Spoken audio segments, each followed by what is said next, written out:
Hello, I'm Sunny Williams. I'm up here on the International Space Station. So this is Node 2. This is a really cool module. Of course, most of these modules you'll see they have 4 sides and they're put together. That way we could sort of work on a flat plane, either a wall, a floor, another wall, or the ceiling. But you know, again, all you have to do is turn yourself and your reference changes. The reason I'm bringing that up is because this is where 4 out of 6 of us sleep. And so people always ask about sleeping in space. Do you lie down? Are you in a bed? Not really, because it doesn't matter. You don't really have the sensation of lying down. You just sit in your sleeping bag. So here's one sleep station right here. I'm going in right now. You can follow me if you want. So I'm inside. It's sort of like a little phone booth, but it's pretty comfy. I've got a sleeping bag right here that we sleep in, so we don't have sort of like a little bit of a cover. We don't fly all over the place. But you know, you can sleep in any orientation. I have it sleeping, feeling like I'm standing up right now, but like you saw, I'm on the floor. But it doesn't matter if I turn over and I sleep upside down. I don't have any sensation in my head that tells me that I'm upside down, so it really doesn't matter. The sleep station is also like a little office. We've got a computer in here. As you can see, we've got a couple little toys. I've got some books. I've got some clothes and other things that make it sort of like home. I'm coming out. And just for reference, that's one sleep station. This one's another. Right here. There's one on the ceiling, if you want to call it. Right here. And then there's a 4th on the other wall over here. So all of us sleep in a little bit of a circle. All right, come on back. There's more to show you.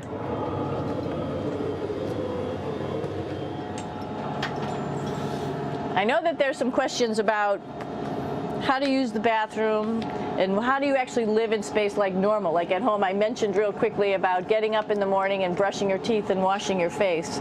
Well, how do you do that?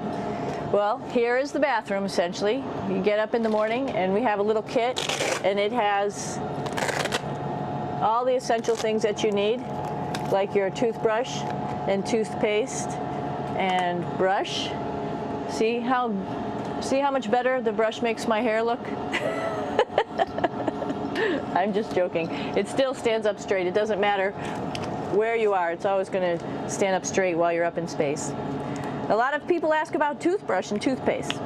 So, luckily enough, toothpaste, you can do it upside right this way, is sticky, and so it sticks to your toothbrush. No problem. Another cool thing is that water sticks to your toothbrush too. If you can see it, I'll have some water come out. The water is pretty neat up in space.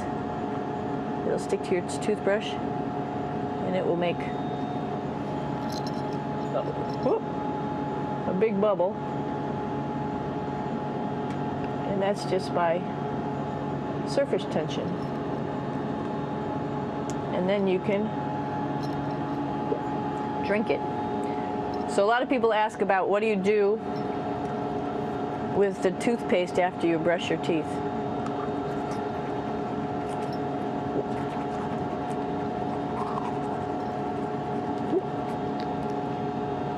Two options. Swallow it, and it's sort of like mouthwash, but it tastes a little gross. Or you can just spit it out in a paper towel, and then you don't have to worry about it. Swallowing thing I wouldn't recommend at home. I'm only up here for 4 months, so it's not that bad. One of the most pressing questions about living in space, of course, is the bathroom. So let's take a look at that little piece of work. Come on in.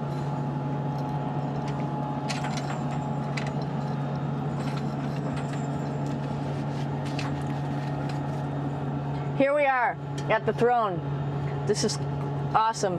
You might see the little You might have noticed the little moon on the outside. This is our orbital outhouse right here.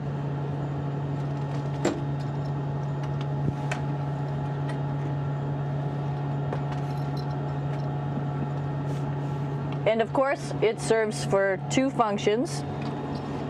Number two, right here. I'll show you. But you see it's pretty small, so you have to have pretty good aim, and you'll be ready to make sure things get let go the right direction. And it smells a little bit, so I'm closing it up. And that's of course for number two. And this guy right here is for number one. So they're sort of two slightly separate functions, but you can do a little, essentially both, by hanging on right here and doing number one and number two. I might add it's color coded, so you really don't get it mixed up, which is nice. This is yellows for number one.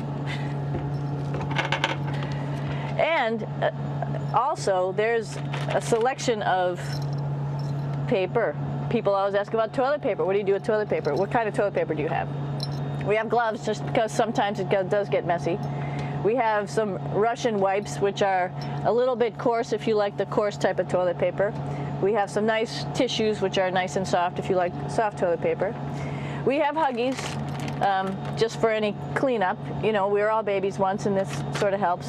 And then if things get really out of control, we have disinfectant wipes, just to make sure we clean up here. Because, you know, just like the water I showed you, the number one stuff can sort of go all over the place if you don't aim correctly. And did I mention both of these have a little bit of suction, so they should keep things going in the right direction.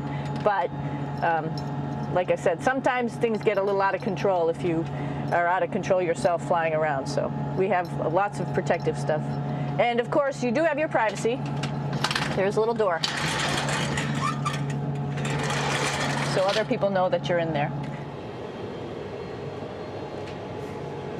Here's a pretty cool place. This is sort of like in your house where everybody meets in the morning.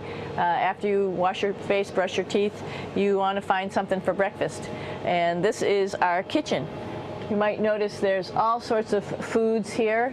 It's like opening the refrigerator. You got all your different stuff that you want to have: drinks, meats, eggs, vegetables, cereals, bread, snacks.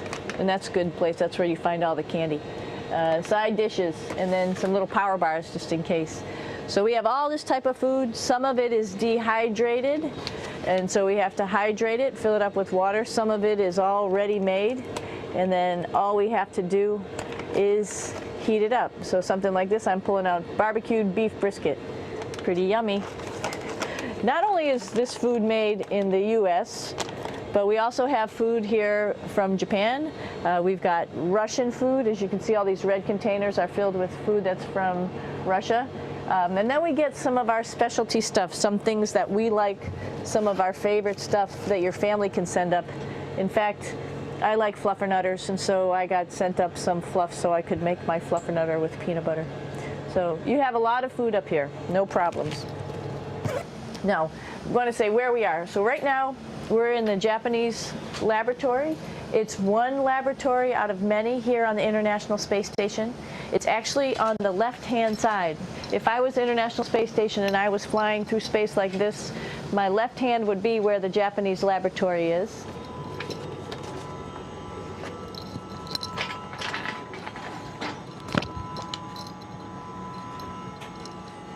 So now again, we're on the right-hand side, all the way on the right of the International Space Station. This is Columbus, the European module. It has science experiments all over. You could see it looks a little bit crowded. And here we do a lot of our medical experiments.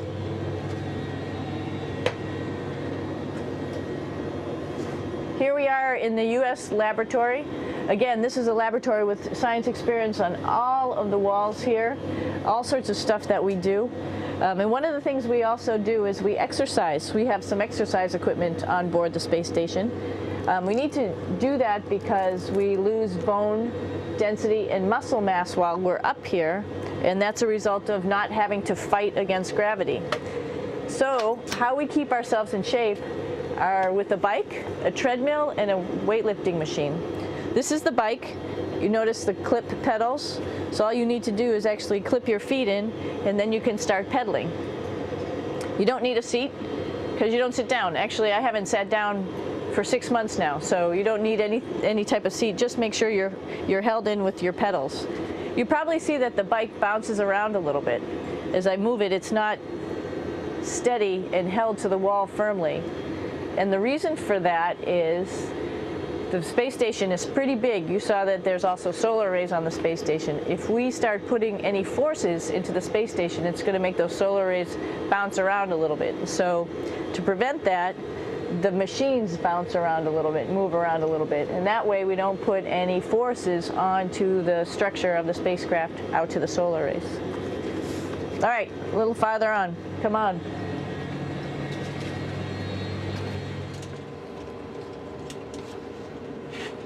I'm here with my two buddies in the airlock. Actually, these are two spacesuits that are ready, primed up to go outside, as we call it, to go do a spacewalk in case we have to do anything outside. Some of the things we do outside are just like inside, repairs. We have a lot of electrical boxes and machinery and solar arrays, in fact, that I talked about earlier, that are outside, and sometimes they don't work quite right. Remember, space is really cold and really hot, and it's also the vacuum of space with no pressure, and so some of the equipment doesn't work well all the time. So we might have to go out and do a spacewalk.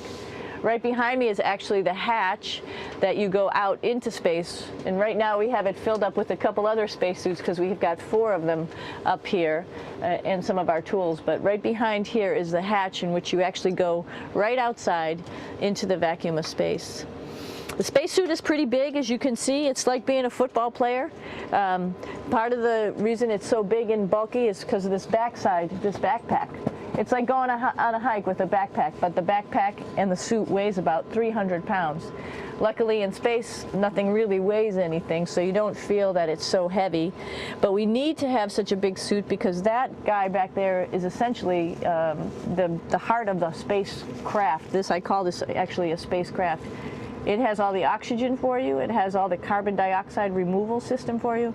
It also has a heating and cooling system to make sure to regulate our body temperatures while we're outside.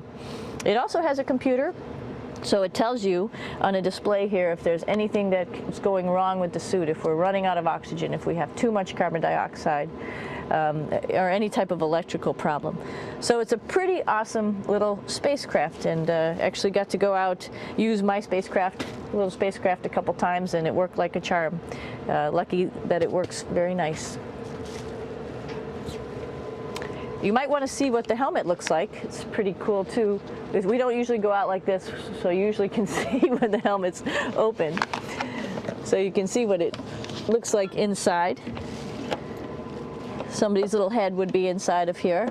So you can see, you can turn your head all the way around while you're inside of there, but the helmet stays still. So that's determines how far you could see. And it's usually pretty sunny out there, so we have to wear our sunglasses, and this is our sunglasses right here, which make you look pretty cool.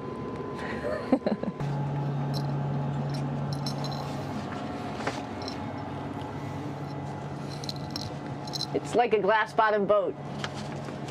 This is the cupola. It sticks down below the space station. It's one of those places you find yourself hanging out in all the time because all you want to do is look back at our planet. I think some questions I had were about what do you do in your free time? And you can't help but want to just come to the cupola and look outside as much as you can. And a lot of folks, I play this game with myself about where we're flying over the Earth. Try to come in here and just guess. After being here for a little while, you can sort of figure it out. You can tell different cloud types over different continents. You can tell different soil types over different continents. So let's see. And then, of course, there's a lot of ocean. So usually we're over the ocean at first glance. I will tell you in just a moment where we are.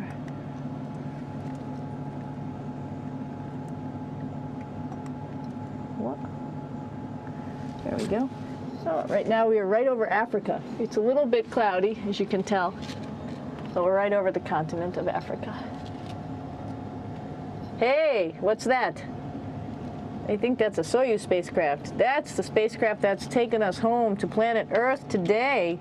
Oh my gosh. We might have to go take a look at that. That's pretty cool. It's a little bit smaller than the rest of the spacecraft, the space station, so you'll see if we go there, it'll be a little bit more crammed.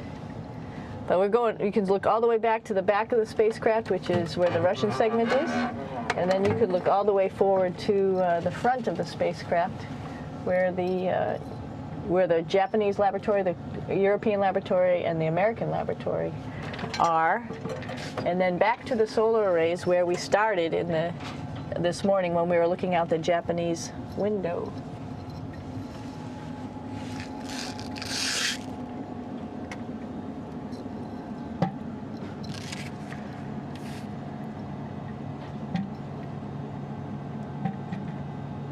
So other questions that were here are, what would you recommend as a job, and to what type of person would want to be an astronaut? I think people who would like to explore, of course people who like math and science, that's what this is all about.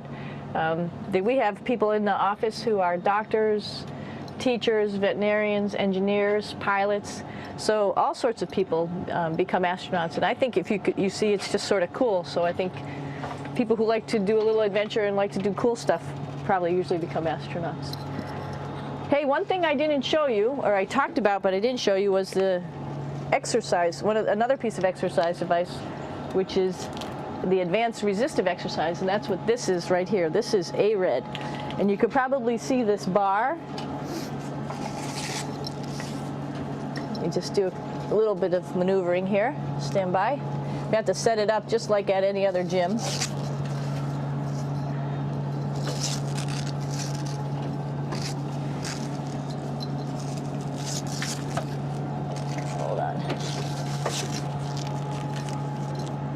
Show you how this works.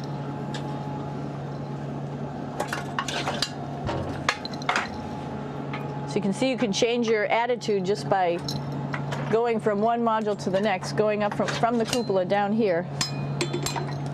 This is what we call the ARED, and with this you can lift weights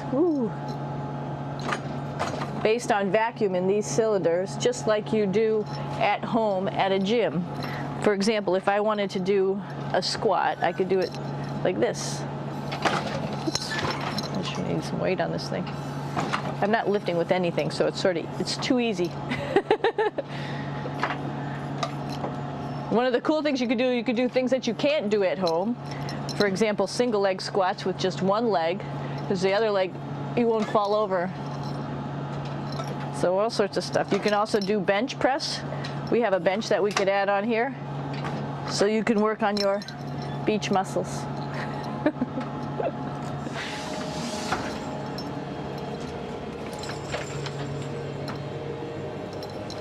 Hey, Aki, what are you doing down there?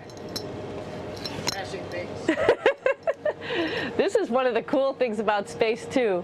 It sort of looks like there's a big old hole here, but you don't even think twice about it. You could just jump over the hole, or if you want, you can go jump into the hole. I'm coming down. Woo!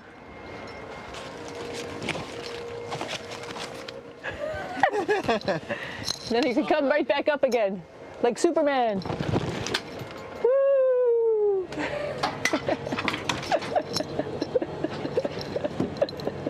We're lucky we have a really cool big space station that you can fly around in. That's actually called the PMM. You might have saw it out the window. It's a big silver canister.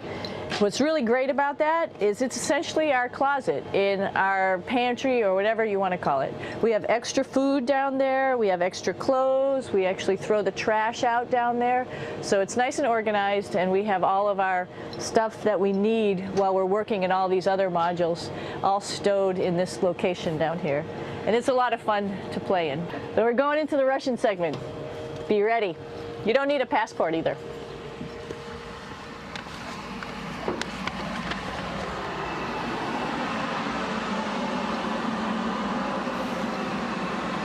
It goes a lot farther back than this. We'll go take a trip and say hello to the boys down there in just a minute. Well, let's do that first, actually, and then we'll go down to the Soyuz at the very end. This is Yevgeny. Hi. Doing a little tour.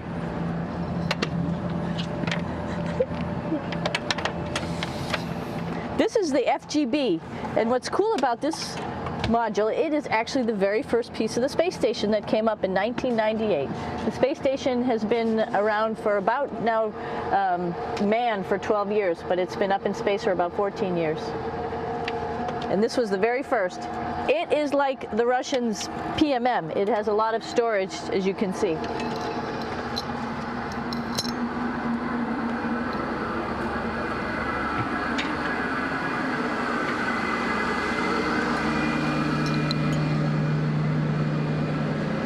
Можно?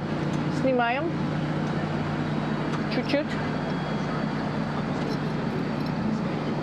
So here we are in the heart of the space station, really. This is the service module. This is the central post. In case we had any problems, I know a couple of the questions were about what type of things do you have to worry about. And some of the things we have to worry about in space are fire. If we had a fire, if we had a depressurization, like we were hit by a micrometeorite and it made a hole, or if we had some type of toxic atmosphere. We use ammonia for our radiator, so there is a possibility that ammonia could come into the vehicle, and then it would be bad for all of us. If we have any of those problems, we come right here, which we call the central post. It is the main heart of the space station. It was also the first computers that came up here that ran the space station, and so behind this wall right here are these main computers. So we gather here as a group of 3 or 6 and then figure out how we're going to either fight the fire, patch the hole, or solve the toxic spill. And what's cool about this module, of course, it's the central post. It also has great windows right down toward Earth. It has controls to fly in visiting spacecraft if they need some assistance right here. It has Russian computers as well as American computers to help us control anything we need to on the space station. It's a couple of our crewmates back there, Oleg Novinsky on the right and Yuri Malenchenko on the left. And there's also a second bathroom here, which is really cool because 6 of us going to one bathroom is really tough. And so there's one bathroom here and one bathroom on the other side where I showed you. And you can probably see on the wall behind Oleg and Yuri some of the heroes of the space program. Korolev, Sergei Korolev, who was a chief designer of putting men into space, and of course on the right-hand side, Yuri Gagarin, the first man to go into space. So just reminds us of our roots. Yuri, what are you doing? Что делать? Making coffee. Oh.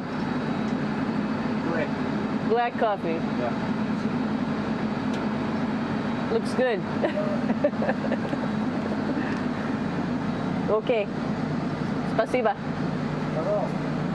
We're going to check out our Soyuz real quick.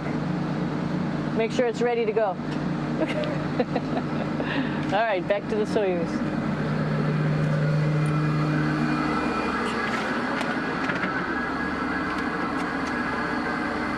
I'm going to stop here just for a quick second. You can see on the Russian spacecraft there's also other modules that stick out, down, and above. Right here is, let's see, I'm trying to be oriented.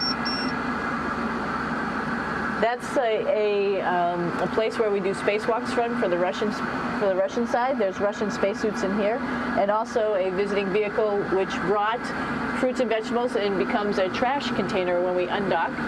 Up on this side is also a future place where they're going to do spacewalks from, and connected to it is Kevin's, Oleg's, and Yevgeny's Soyuz spacecraft. And now let's go see ours. Whoa. Извините. No problem. Это пробка.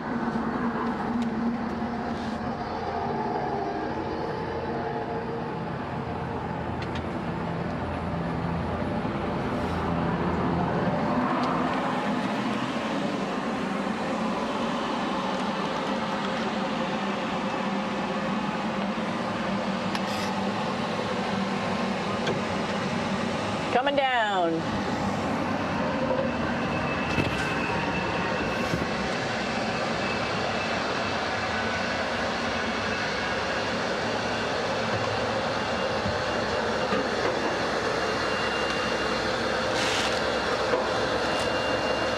It's a little tricky getting in here.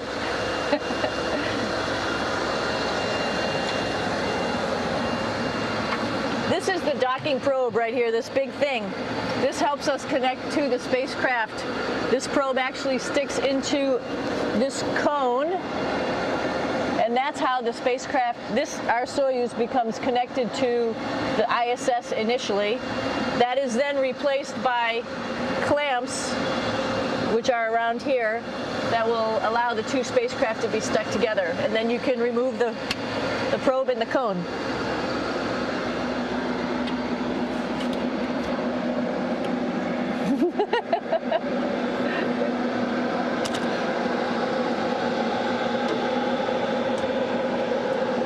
You okay? All right, so here we are in the Soyuz. This is what we call the BEO, the living compartment, Bytovoy Otsek in Russian. It also has a little bathroom. It's not as good as the other bathrooms, so we try not to use it too much. It has drinking water in it if we need something to drink. And then, of course, it's filled up with a lot of cargo for us. Bringing up and also bringing back down. It has a second purpose when it comes back to Earth. It serves as a garbage container. During the descent, we'll get rid of this area right here, and everything that's in it will just burn up as it's coming into the atmosphere, so that way we can get rid of a little bit of trash. But the main area where we were on launch and where we're going to be on descent is down here, because we're not part of the trash. So we're in a safe place. So we're in the descent module, SA. It's a little small, but you can get in.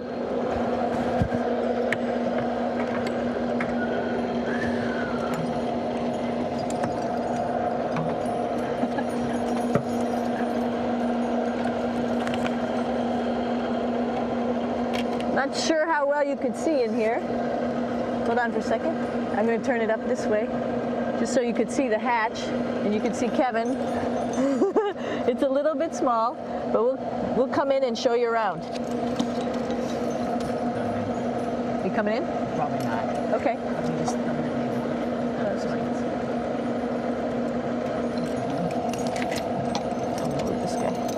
Got to move a couple things. We were just starting to get ready. We're preparing a couple days ago for our ride home. It's a little bit squishy, but everybody asks, how do you sit in the Soyuz? And you sort of sit in your seat like this. The seat is molded to your body, and so you can just sort of squish in here and be pretty relaxed. Everybody has a handmade seat for them. And then, of course, there's a control panel, and that's where we do most of our actions and work right here. There's hand controllers, which you can fly the vehicle with, and there's a stick right here, primarily used for communications when we're trying to talk to the ground. So 3 of us fit in here. Like I said, it's a little squishy, but somehow it seems like we all managed to get in here and fit pretty well, and it's a pretty safe ride home. You're probably wondering, what's all this junk behind us? Well, it's all of our parachute, first of all, and then it's all of our survival gear, just in case we end up landing in some strange place on the planet and nobody's there to rescue us right away. We have all sorts of survival gear with us, keeping us safe in here. So they've pretty much thought of everything. And we'll be home on the planet within the next 12 hours. Pretty shocking.